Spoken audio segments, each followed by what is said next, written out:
Hello and hello. Making two videos here, so I'll try to get them close to as I can here. Maybe I can shoot for the middle here, so I'll look kind of like I'm not really looking at you. But anyway,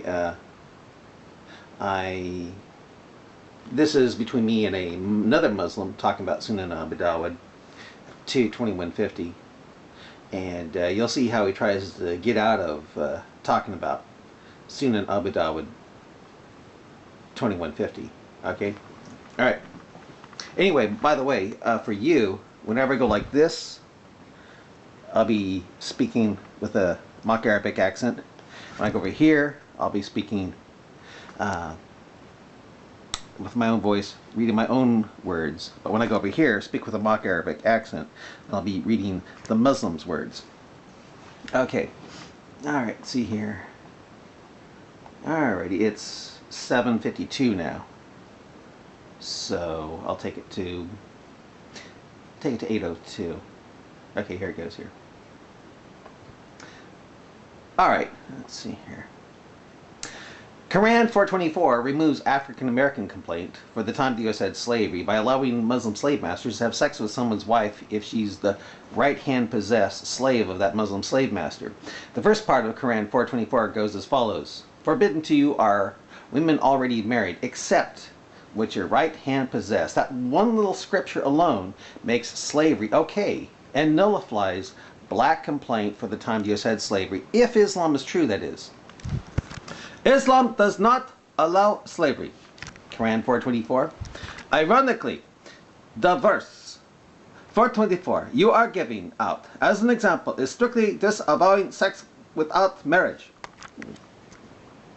How do you get that when it says to you, a Muslim, quote, forbidden to you are women already married, except which your right hand possess? And when you take into account how the first part of Quran 424 was handed down in Sunan Abu Dawud 2:2150, well, where does it say you have to be married to a woman to have sex with her? What does, quote, in the presence of their husbands who are disbelievers mean to you if it's in say, Dawud 2:2150? Islam is the only religion recommending monogamy.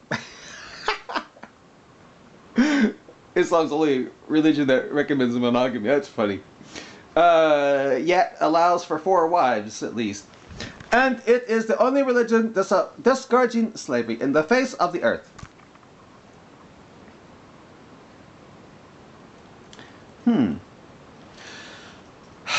I don't see how that is possible when you take into account Quran 424 and how it's reported handed down in Dawud 2:2150 and Muslim 8:34-33. It is certainly light years ahead than today's modern slaves. What if they are non-Muslim slaves? You are quoting out of context. If so, put it in context, okay? I mean, what comes to your mind when you hear or read, forbidden to you are married women except what your right hand possess, slave, servant. What does that mean to you? What does that mean to you? Before you read 424, please read 419. It clearly says slavery is haram. So the, quote, clear signs are contradictory? Meaning not allowed. Right. So the Quran is contradictory. You cannot cherry pick the verses. Avoid those scriptures that contradict other scriptures. Is that what you're trying to tell me? You need to read the whole surah. Here is 419. Quote, O believers,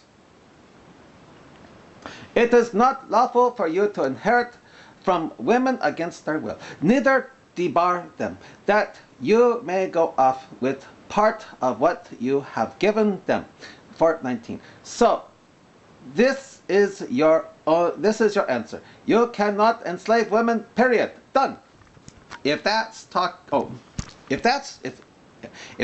about non-Muslim women who refuse to pay the jizya, then whose women beat the exception, so you can have sex with them, as Sunan Abu Dawud 2:2150 reports of the first part of Quran 424, where the companions of the apostle were able to have intercourse with the captured women in the presence of their non-Muslim husbands. You know where?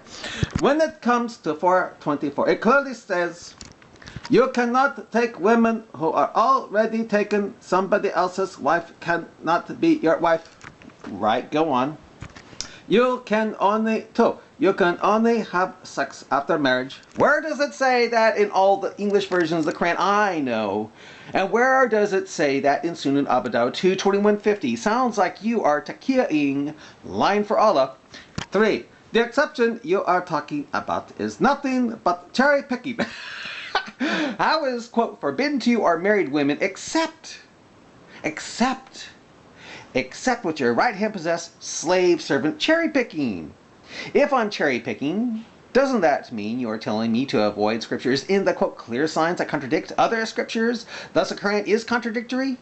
But when I think of Sunan Abu Dawud 2:2150 and Sahih Muslim 8:34-33 in their report of how the first part of Quran 4:24 was handed down, I don't see how I'm reading into things or, quote, cherry picking when I see how it allows Muslims to rape women.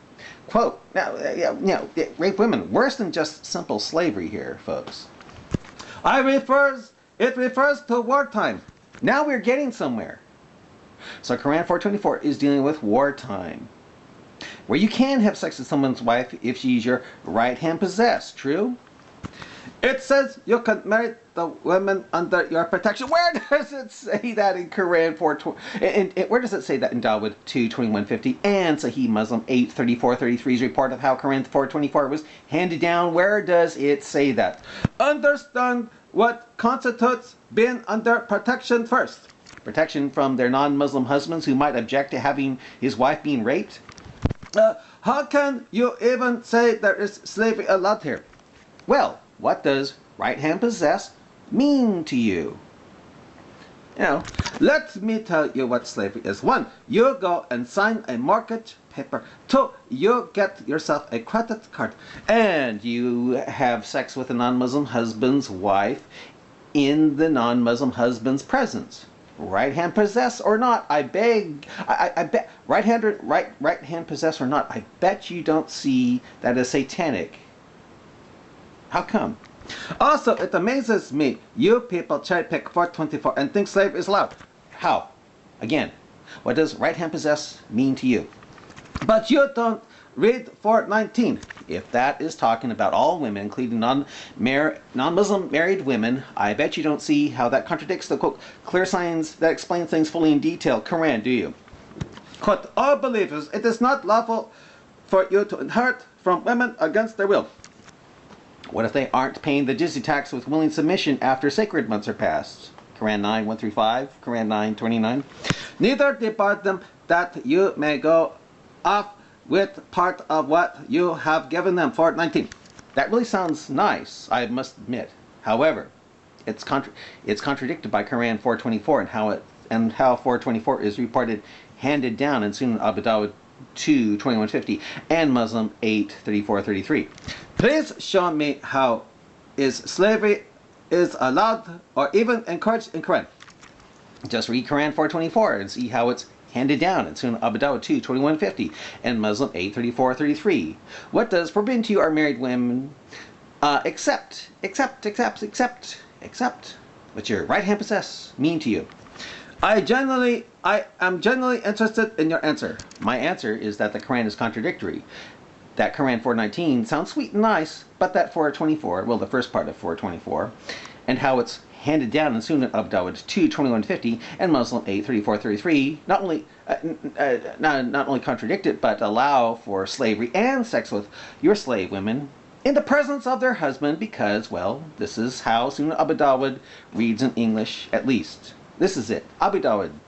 Okay, this is Abu Sa'id al-Khudri said, the apostle of Allah sent a military expedition to Attas on the occasion of the Battle of Hunain. They met their enemy and fought with them. They defeated them and took them captives. Some of the companions of the apostle were reluctant to have intercourse with the female captives in the presence of their husbands who were unbelievers. So Allah the Exalted sent down the Quranic verse, and all married women are forbidden unto you, save those captives whom your right hand possess. That is to say, they are lawful for them when they complete their waiting period. That the Quran verse is 4:24.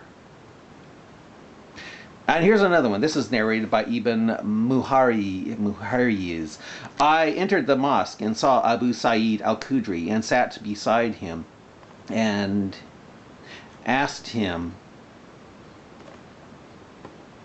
No. Yeah.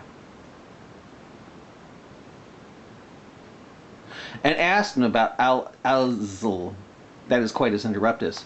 Abu Sa'id said, "We went out with Allah's apostle for the Gahwa of Banu al-Mustalik, and we received captives from among the Arab captives, and we desired women and celibacy because became hard on us, and we loved to do coitus interruptus. So when we intended to do coitus interruptus, we said, quote, how can we do coitus interruptus before asking Allah's apostle who is present among us?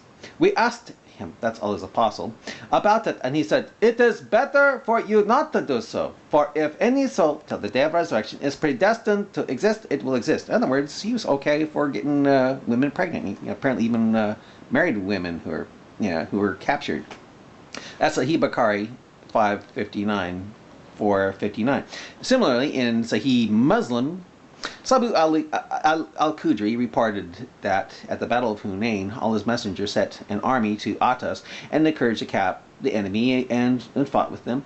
Having overcome them and taken them captives, the companions of Allah's messenger seemed to refrain from having intercourse with the captive women because of their husbands being polytheists. See, it doesn't say that they were dead, Then Allah, the Most High, sent down regarding that, and women already married, except those whom your right hand possessed, Quran 4:24. That is, they were lawful for them to, when their Iddah period came to an end. Does it say widows, everybody? Does it say widows? Doesn't, does it? It says, married women are okay if they're right hand possessed,